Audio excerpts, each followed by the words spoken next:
Assalamualaikum warahmatullahi wabarakatuh. Selamat datang di channel Kisah Warganet, tempat cerita-cerita horor menunggu untuk didengar. Sebelum kita mulai, mari berdoa menurut keyakinan masing-masing. Semoga yang mendengarkan diberi kesehatan, ketenangan hati, rezeki yang berkah, dan perlindungan dari segala bahaya yang tampak maupun yang tak terlihat. Amin. Satu hal lagi, jangan lupa tekan tombol subscribe, nyalakan loncengnya, bantu like dan share supaya kamu gak ketinggalan kisah-kisah terbaru dari Kisah Warganet. Inilah cerita kali ini. Karma suami bejat memaksa adik ipar saat haid.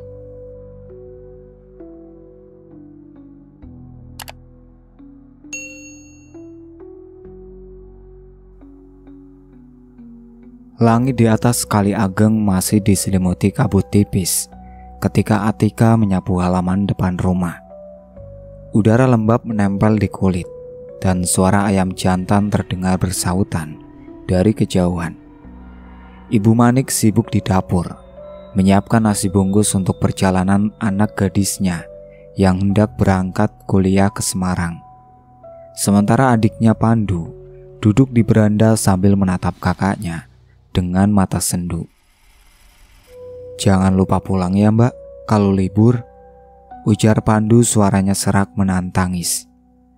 Atika tersenyum kecil, berusaha kuat. "Pasti, kamu bantu ibu ya, jangan nakal." Tas besar berisi pakaian dan buku sudah siap di dekat pintu. Di wajah Atika tergambar campuran antara haru dan semangat. Sejak kecil keinginan cuma satu, jadi guru bahasa Indonesia. Kini impian itu terasa dekat, tapi berat meninggalkan rumah yang sudah jadi bagian dari dirinya. Bus jurusan Semarang datang sekitar jam 8. Mesin berderu dan tebu jalanan naik menyelimuti udara. Ibu Manik menepuk bau anak sulungnya pelan. "Belajar yang rajin, jangan banyak pikiran." Atika mengangguk. Tangannya gemetar waktu menerima uang saku yang dilipat rapi dari ibunya. Perjalanan ke Semarang memakan waktu sekitar 4 jam. Sepanjang jalan, Atika menatap keluar jendela, melihat sawah yang perlahan berganti gedung dan jalan aspal lebar. Ia membayangkan kehidupan baru kampus, teman baru, dan masa depan yang cerah. Tapi di sela senyum itu ada rasa asing yang belum bisa dijelaskan. Sampai di terminal, suara klakson dan teriakan sopir angkot langsung menyambut. Di tengah keramaian, Bunga melambai dari kejauhan. Kakak perempuannya itu tampak lebih dewasa, mengenakan jaket jeans dan wajah yang agak lelah. Di belakangnya berdiri Fikri, suami Bunga, merokok sambil menatap sekeliling dengan pandangan tenang tapi tajam. "Capek ya? Ayo kita pulang dulu," kata Bunga menarik koper Atika. Fikri hanya mengangguk pelan tanpa banyak bicara. Asap rokoknya mengepul, sesekali tertiup angin sore yang panas. Rumah mereka berada di bagian kota yang padat, masuk dari jalan kecil beraspal kasar. Rumah itu sederhana, 2 kamar, ruang tamu kecil, dapur di belakang, cat dindingnya biru muda, perabot seadanya tapi rapi. Atika langsung merasa nyaman. "Maaf ya, rumahnya sempit," ujar Bunga sambil tersenyum. "Tapi di sini aman, tetangga juga baik-baik." "Bagus kak, aku suka," jawab Atika menaruh tasnya di kamar kecil di samping dapur. Menjelang malam, aroma tumisan bawang menyebar dari dapur. Mereka makan bertiga di meja kecil dengan lauk tempe goreng dan sambal terasi. Bunga banyak bercerita tentang pekerjaannya di pabrik sepatu. Fikri hanya menimpali sesekali, suaranya berat tapi sopan. "Kalau kamu kuliah di mana, Tik?" tanya Fikri sambil menyeruput teh panas. "Universitas Negeri, jurusan Bahasa Indonesia," jawab Atika sopan. "Bagus, jadi guru ya? Hebat," katanya singkat. Tatapannya sekilas membuat Atika menunduk. Entah kenapa terasa berbeda dari sekadar kagum. Malam itu udara di luar rumah terasa lembab. Suara motor lalu lalang di kejauhan, lampu rumah temaram, dan dinding tipis membuat setiap bunyi terdengar jelas. Atika duduk di tepi kasur, menulis di buku catatannya, hari pertama di Semarang. Rasanya aneh tapi hangat. Aku berharap semuanya baik-baik saja. Dari ruang depan suara tawa kecil Bunga dan Fikri terdengar samar. Atika menutup buku dan berbaring, menatap langit-langit. Di matanya yang mulai mengantuk ada bayangan masa depan yang ingin ia kejar, tanpa tahu bahwa rumah kecil itu akan menjadi tempat di mana harapan dan ketakutan mulai bertemu. Keesokan paginya, suara panci dari dapur membangunkan Atika. Aroma nasi goreng buatan Bunga memenuhi udara, bercampur dengan suara radio kecil yang memutar lagu lawas. Cahaya matahari menembus tirai tipis jendela, menandai awal hari baru di rumah kecil itu.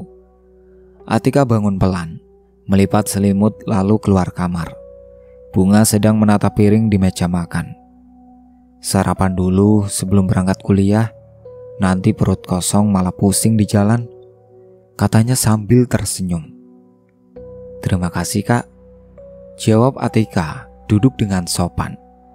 Setelah makan ia membantu mencuci piring, menyapu lantai, lalu menyiapkan tas kuliah.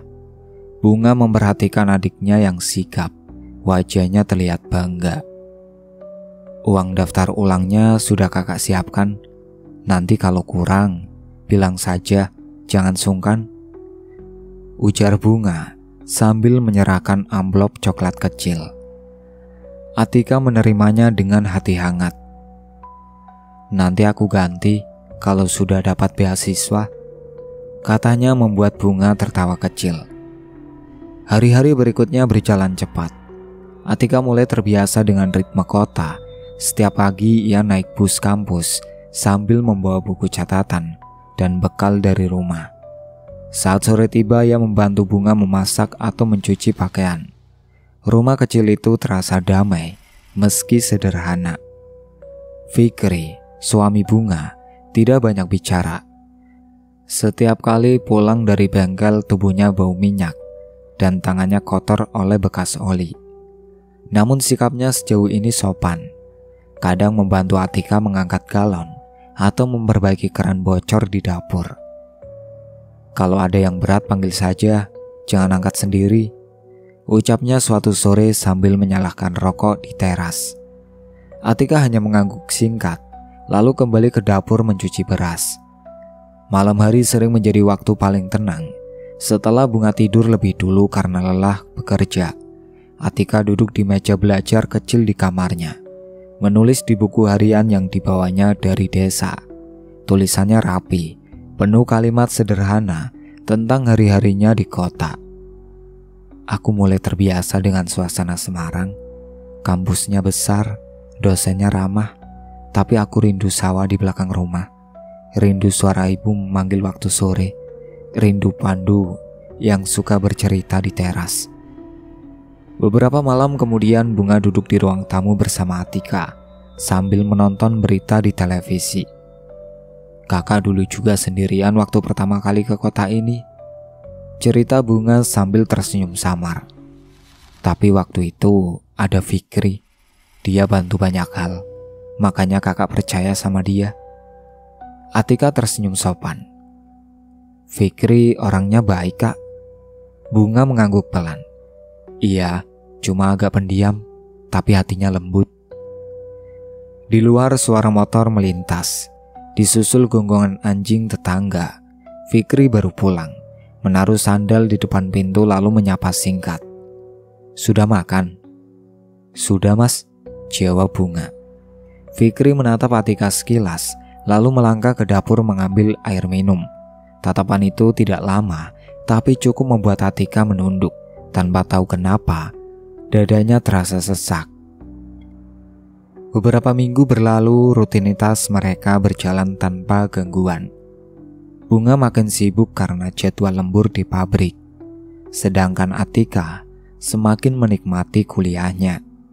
Hanya saja, setiap malam ketika harus tidur sendirian di kamar belakang, ia sering terbangun oleh suara angin yang menyusup lewat ventilasi, membuat tirai bergoyang pelan. Tidak ada yang aneh, hanya perasaan sepi yang sulit dijelaskan. Suatu malam sebelum tidur, Atika menulis lagi di buku hariannya. Aku mulai merasa betah. Rumah ini tenang, Kak Bunga baik, Fikri juga. Semoga semuanya tetap seperti ini. Di luar kamar, Fikri lewat menuju ruang depan untuk mematikan televisi. Langkah sepatunya terdengar pelan melewati pintu kamar Atika, lalu berhenti sebentar sebelum beranjak lagi. Atika menutup buku dan memejamkan mata. Ia tak tahu kalau malam-malam seperti itu akan menjadi bagian dari rutinitas yang perlahan berubah arah. Beberapa hari kemudian Bunga mendapat jadwal lembur mendadak dari pabrik. Sore itu ia tergesa bersiap, mengenakan jaket dan membenarkan tali sepatunya sambil terus melihat jam di dinding. Mas, aku lembur sampai pagi, katanya mesin rusak, semua bagian dipanggil. Ujarnya pada Fikri yang sedang duduk di ruang tamu, menonton televisi. Fikri menatap sekilas tanpa banyak ekspresi. Hati-hati di jalan. Atika yang baru pulang kuliah membantu kakaknya menyiapkan bekal makan malam untuk dibawa. Nanti aku tunggu kakak pulang, jangan khawatir. Tidak usah Tik, tidur saja, kakak pulang subuh, jawab Bunga sambil tersenyum, lalu menepuk baunya pelan.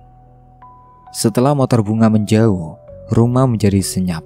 Lampu ruang depan redup, kipas angin berputar lambat. Atika merasa perutnya mulas. Menstruasi hari pertama selalu membuatnya tubuhnya lelah. Ia masuk kamar lebih awal, menyalakan lampu kecil di meja belajar, lalu rebahan dengan posisi miring. Suara dari televisi di ruang depan samar terdengar, berganti dengan siaran berita malam. Sekitar tengah malam, udara di dalam kamar terasa pengap. Atika menggeliat pelan, mencoba memejamkan mata lagi. Di luar kamar, terdengar langkah kaki mendekat. Awalnya pelan, lalu berhenti tepat di depan pintu. Gagang pintu bergetar perlahan, disusul suara engsel terbuka. Pintu bergerak perlahan, menimbulkan celah sempit. Fikri muncul di sana, bayangannya jatuh di lantai. Sudah tidur? Suaranya rendah, hampir berbisik. Atika kaget, segera menarik selimut ke dada. Mas, ada apa? Tanyanya gugup. Fikri tidak menjawab. Langkahnya maju, perlahan menutup pintu dari dalam. Wajahnya datar, matanya menatap tajam.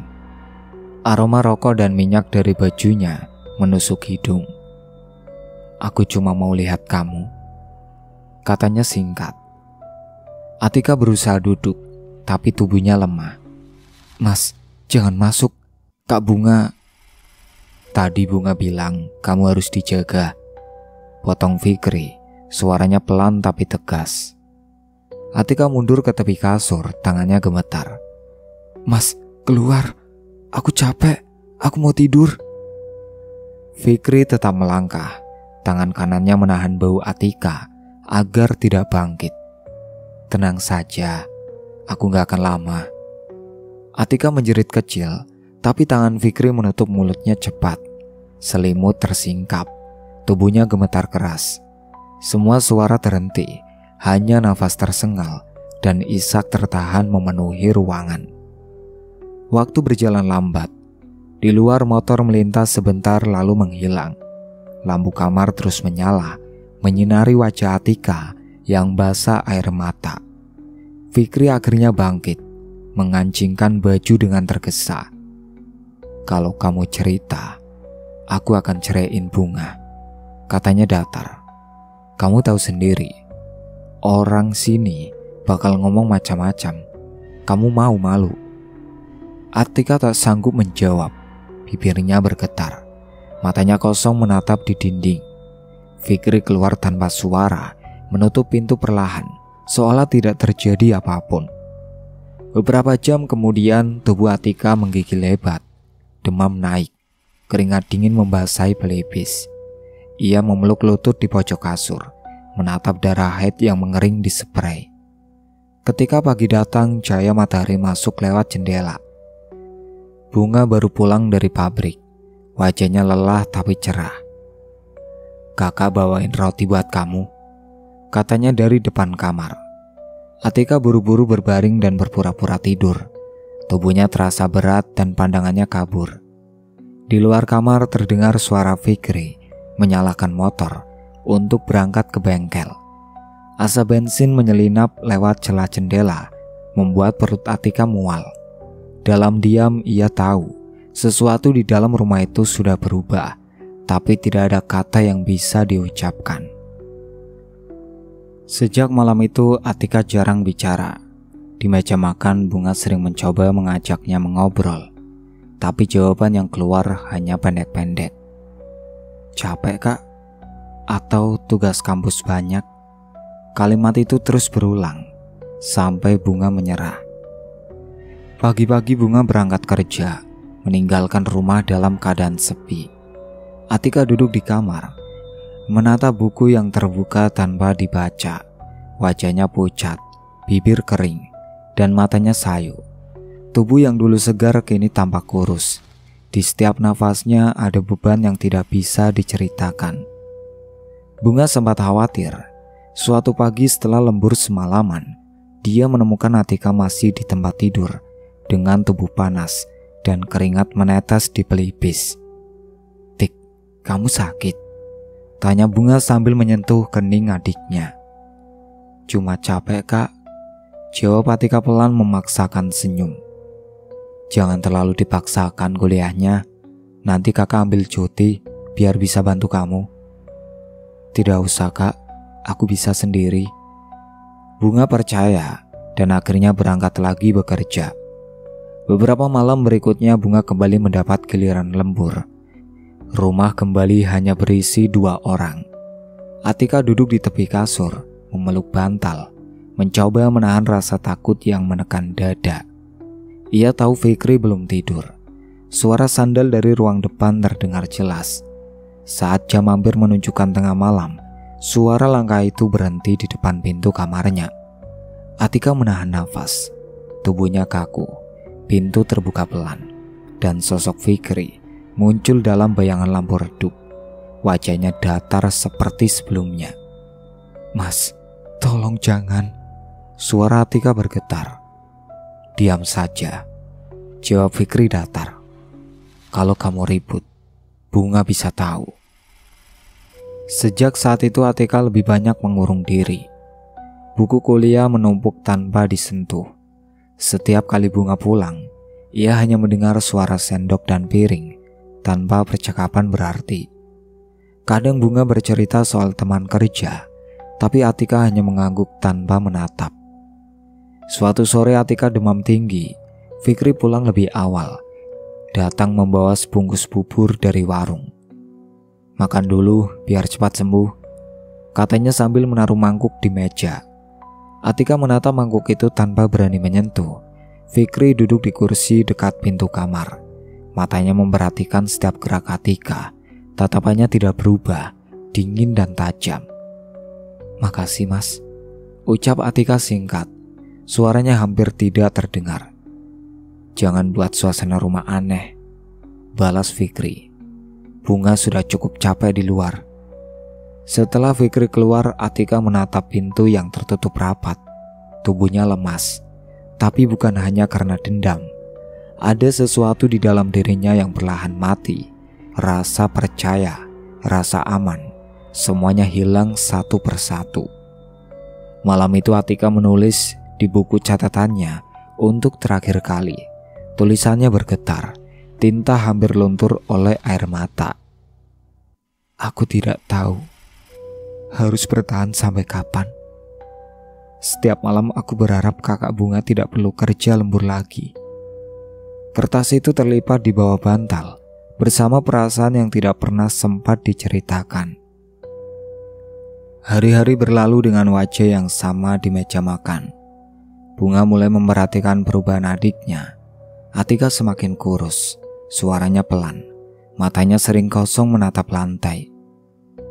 "Tik, kamu kenapa sih akhir-akhir ini? Mukamu pucat terus. Di kampus ada masalah?" tanya Bunga suatu pagi sambil menyiapkan bekal kerja. Atika tersenyum tipis. "Cuma banyak tugas kak, capek aja." "Kalau sakit bilang, nanti kakak temani ke dokter." "Nggak usah, aku cuma kurang tidur." Bunga mengangguk. Meski dalam hatinya ragu, ia tak tahu apa yang sebenarnya terjadi. Hanya bisa berharap adiknya segera pulih seperti dulu.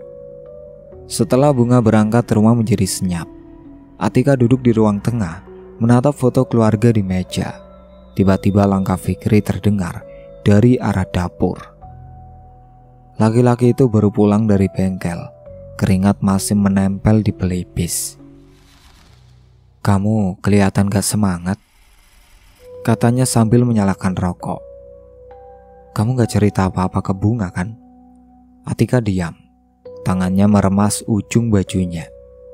Fikri mendekat menatap tajam. "Kalau sampai kamu buka mulut, aku bunuh Bunga. Aku gak main-main." Ucapan itu membuat jantung Atika serasa berhenti. Wajahnya pucat seketika. Fikri lalu berdiri, menepuk bahunya pelan seolah menenangkan. "Jadi jangan macam-macam. Rumah ini tetap tenang karena kamu bisa jaga rahasia." Setelah Fikri pergi, Atika terisak di kamar. Ia memandangi handphone di tangan. Jari bergetar hendak menekan nomor Ibu Manik di desa. Tapi ketakutan menahan semua niat. Ia takut Fikri tahu. Malamnya, Atika duduk di dekat jendela, menatap jalan yang sepi. Lampu depan rumah tetangga masih menyala. Dari jauh terdengar suara motor melintas, lalu hening lagi. Ia berpikir pulang ke desa, tapi kalimat Fikri kembali terngiang. "Orang kampung bakal ngomong kamu hamil di luar nikah." Kata-kata itu menancap dalam, membuat Atika gemetar. Sejak itu, Atika berhenti menghubungi siapapun. Ponselnya jarang diisi pulsa. Bahkan pesan dari pacar lamanya tak pernah dibalas. Di kampus nilainya menurun. Dosen beberapa kali menegur karena sering tidak hadir. Teman-teman mulai menjauh karena Atika selalu diam dan tampak lesu. Setiap malam ketakutan datang dari hal-hal kecil. Suara langkah Fikri di depan kamar, bunyi pintu terbuka, atau suara sandal yang diseret di lantai. Semuanya membuat nafasnya sesak. Ia sering menutup telinga dengan bantal, berusaha tidak mendengar apapun. Tapi bayangan tubuh Fikri di depan pintu selalu muncul di kepalanya. Suatu pagi Bunga sempat memeluknya sebelum berangkat. "Kamu harus kuat, Tik. Jangan terlalu dipendam sendiri."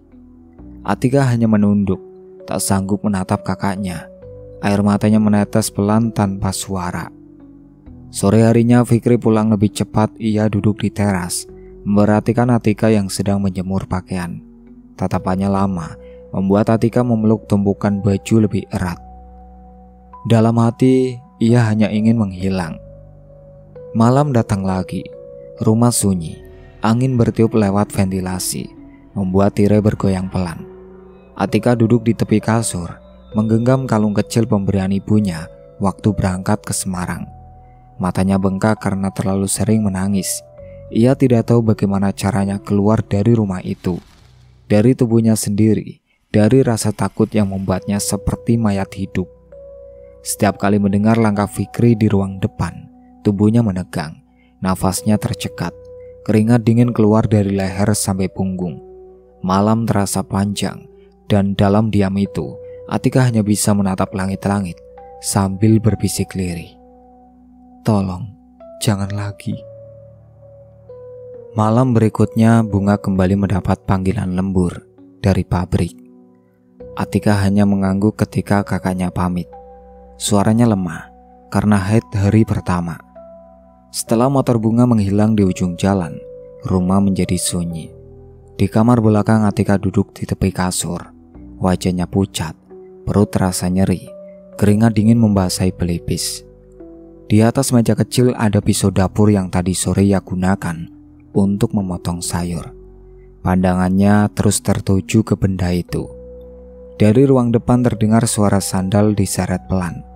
Langkah yang sudah dikenalnya berat dan lambat. Setiap gerakan membuat nafas Atika semakin cepat. Pintu kamarnya tertutup, tapi suara engsel berdecit membuat tubuhnya menegang. Fikri masuk berdiri di depan pintu. "Bunga lembur lagi ya?"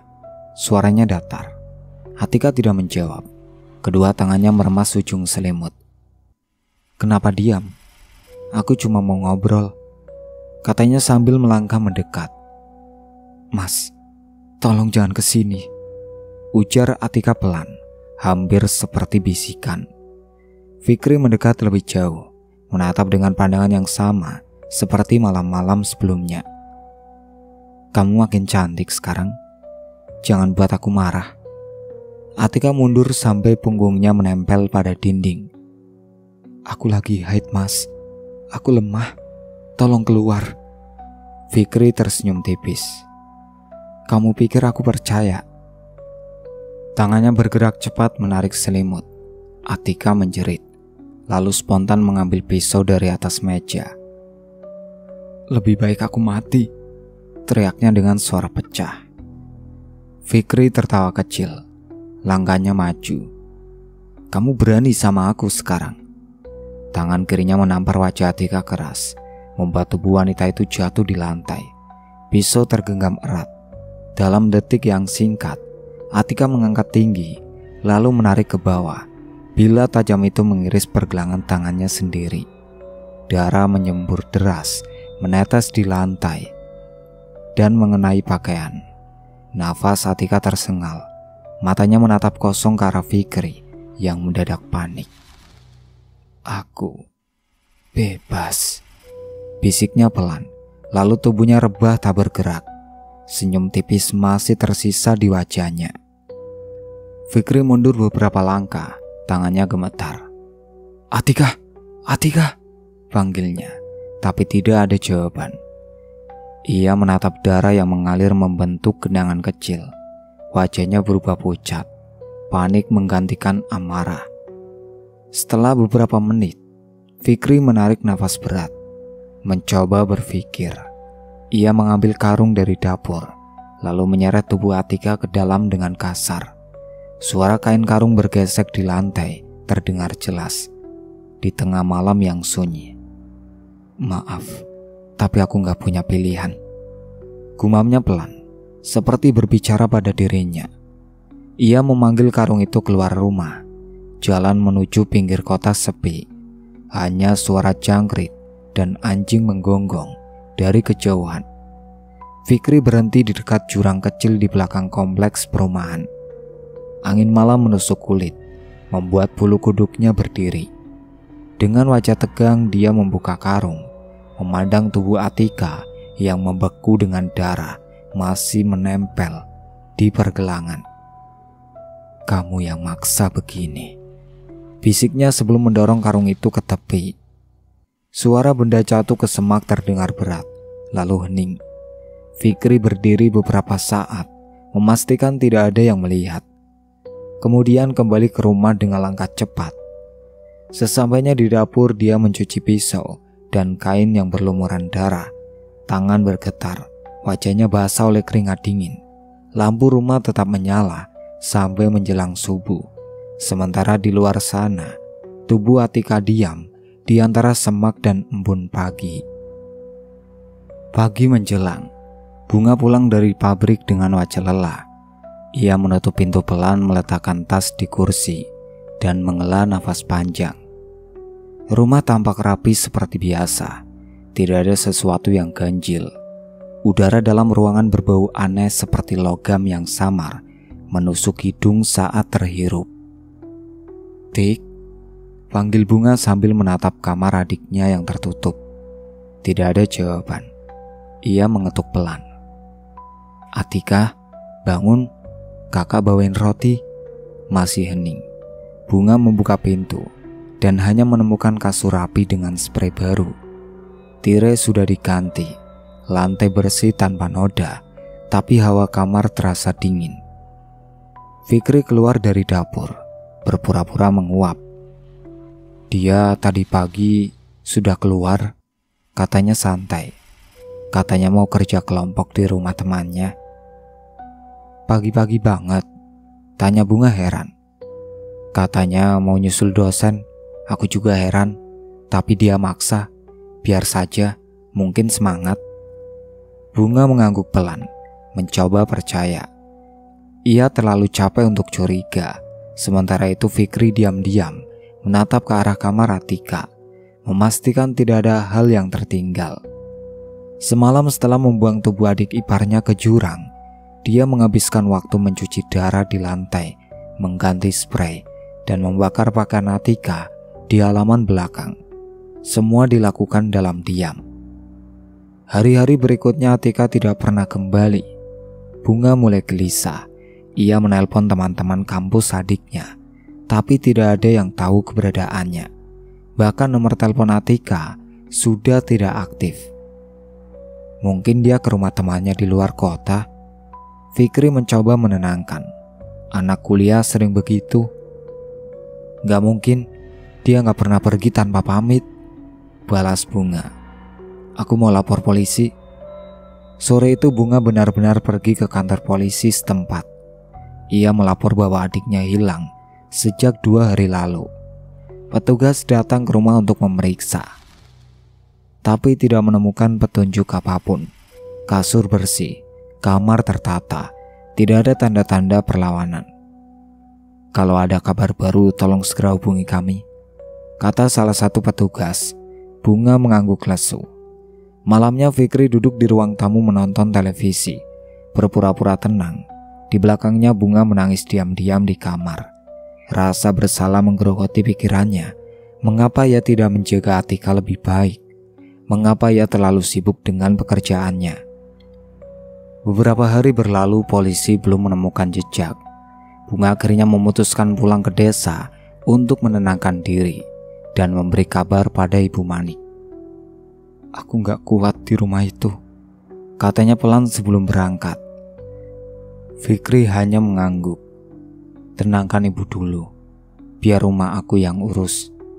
Setelah Bunga pergi, rumah menjadi benar-benar sepi. Fikri sering duduk sendirian di ruang tengah dengan lampu redup.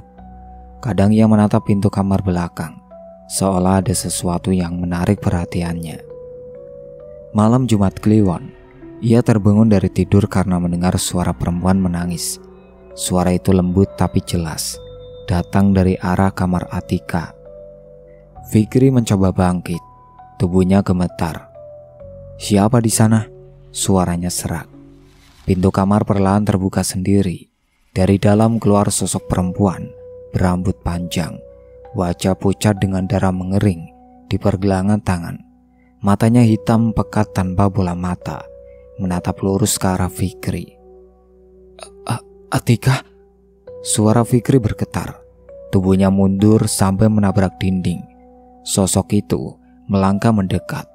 Setiap langkahnya meninggalkan noda merah di lantai.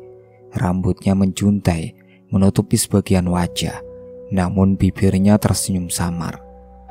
Fikri menjerit, terjatuh, lalu menutup wajah dengan tangan. Saat ia berani membuka mata lagi, sosok itu sudah menghilang.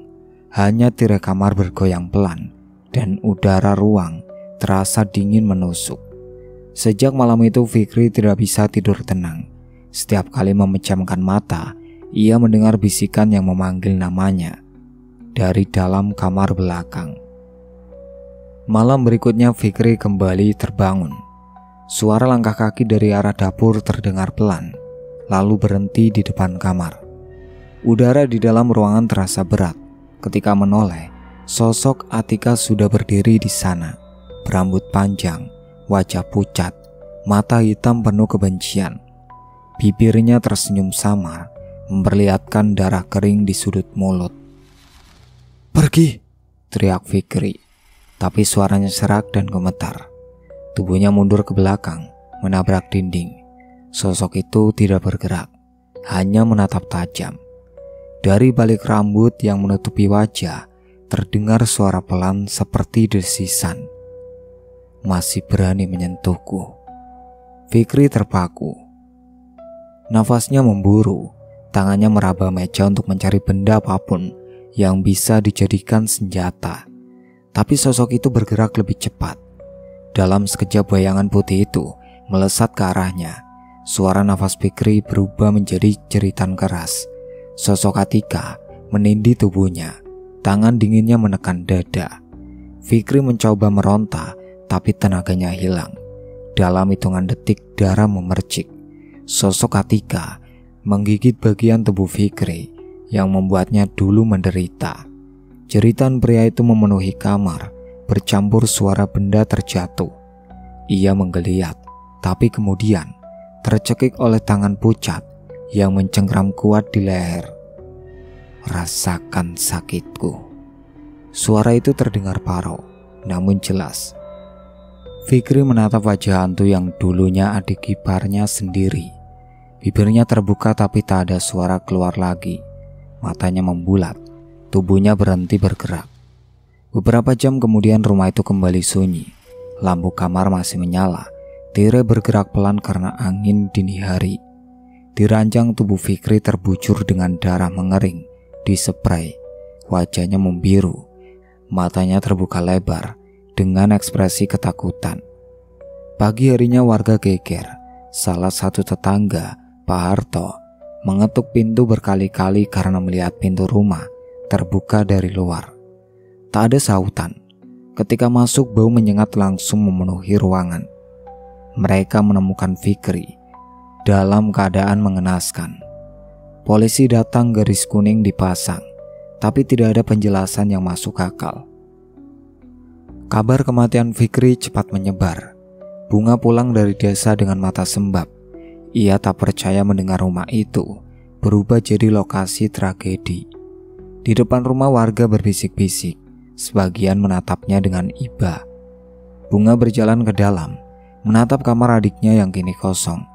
Di dalam kamar itu masih tergantung foto kecil Atika dan dirinya saat pertama kali pindah ke Semarang. Wajah adiknya tersenyum polos, penuh harapan. Bunga memeluk foto itu erat, air matanya jatuh deras.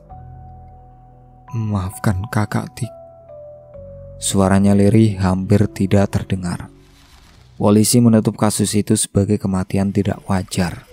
Tidak ada pelaku, tidak ada jejak, hanya rumor yang tersisa. Sebagian warga bilang malam sebelum Fikri mati, terdengar suara perempuan menangis dari arah dapur, lalu hilang begitu saja. Beberapa minggu setelah pemakaman, rumah itu ditinggalkan. Tidak ada yang berani menempatinya. Jendela dibiarkan tertutup rapat. Cat di dinding mulai mengelupas. Di malam-malam tertentu, beberapa orang yang lewat mengaku melihat bayangan perempuan duduk di jendela belakang. Rambutnya menjuntai, menutupi wajah. Bunga kini tinggal di rumah Ibu Manik di desa. Hidupnya tenang, tapi rasa bersalah tidak pernah pergi. Setiap kali menatap foto Atika, hatinya perih. Kalau saja aku tidak biarkan dia sendirian di rumah itu, ucapnya pelan suatu malam. Di luar jendela suara jangkrik bersautan. Angin berembus pelan membawa aroma bunga kamboja dari pekarangan. Bunga menatap ke langit, berharap adiknya sudah tenang. Rumah di Semarang tetap kosong. Tak ada lagi suara, tak ada lagi tangis. Dendam telah berakhir, tapi luka yang ditinggalkan akan selalu hidup di hati mereka yang pernah menyayanginya. Itulah akhir ceritanya. Sekian dari saya. Wassalamualaikum warahmatullahi wabarakatuh.